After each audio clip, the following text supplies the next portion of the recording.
वाकई रमा, मान गए, तुमने अदनान को हंसा ही दिया। हंसना और रोना इंसान के इख्तियार में नहीं है रामिस। जब कोई खुशी मिलती है तो खुद ब खुद चेहरे पे मुस्कुराहट आ जाती है, और उसी तरह जब कोई दुख मिलता है तो खुद ब खुद आंखों से आंसू झलक जाते हैं। बस अदनान, अब किसी भी सीरियस टॉपिक पर बात नहीं होगी यहाँ। वैसे भी विशा, मेरे ख्याल में हमें चलना चाहिए, टाइम काफी ज्यादा हो गया है। मगर तानिया को कौन ड्रॉप करेगा? कोई बात नहीं, मैं मैनेज कर लूंगी, रिक्शा या बस में चली जाऊंगी। और मैं जासिम के साथ चली जाऊंगी। लेकिन अदनान का मसला है। अदनान को मैं ड्रॉप कर दूंगी। चलो तो फिर चलते हैं। खा खा के मोटा हो जाएगा ये, और खा ले। जिम यूनी बस यही रह गया है। चलो उठ जाओ, खड़े हो जाओ। चलो उठो गाइस।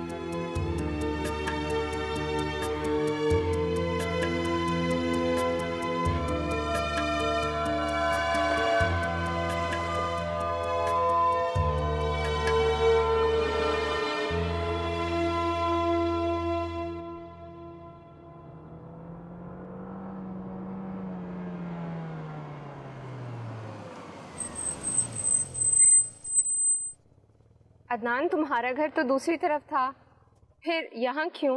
हाँ, वो एक्चुअली यहाँ पर एक घर है जहाँ मैं ट्यूशन पढ़ाने चाहता हूँ। काफी दिन हो गए गया नहीं, तो मैंने सोचा आज चला जाए। Oh right. You take care.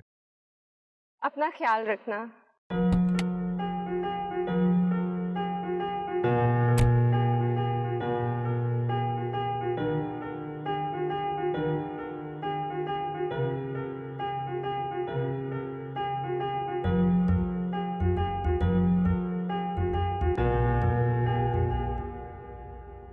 Sir आप बैठे, मैं मम्मा और अभी को बता के आती हूँ। अच्छा बेटा। अभी अभी